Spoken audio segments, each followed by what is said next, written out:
So boom, I was watching Squid Game season 2.5, 3 last night, right? Don't put no spoilers in the chat room, because remember, I'm Haitian. All I gotta do is find an iguana, cut that son bitch in half, and you waking up tomorrow with no genitals. Voodoo coming to a hood near you, pussy. I hate spoiler motherfuckers, but let's not get off track here.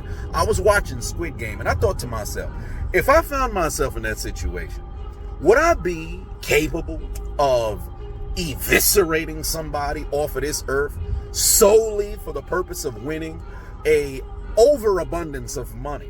But then I thought to myself, if it's me or you, survival of the fittest, that fight or flight's gonna kick in at the moment in which you kind of recognize I've got to live and you got to die, right? Because if you've ever watched Squid Game, either of the seasons, in the beginning, it's primarily focused on just surviving. But the later into the game that you go, now you got to start eliminating people, right? So then I thought, what's the headspace that you've got to put yourself in order to build up the courage and the anger to eliminate somebody? Are you simply telling yourself that you hate this person?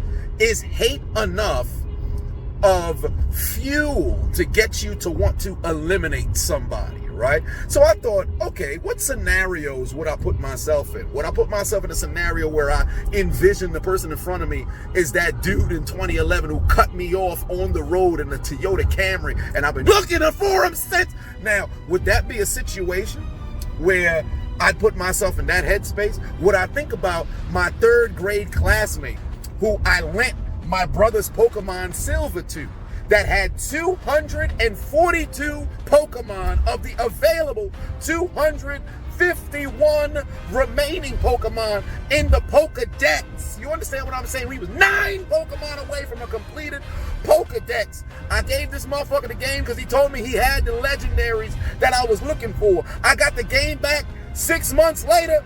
This dude was in Dark Cave with a restarted game. Let me tell you something right now.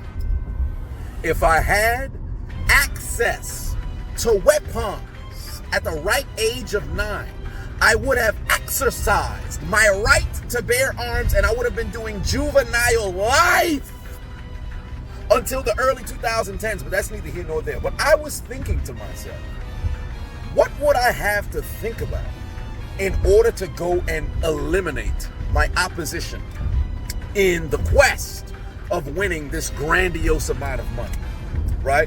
I don't think I'd be able to do it, to be quite honest with you. I think I'd press the X and I would vote to leave. And then I woke up, I'm pressing O. Everybody gonna die.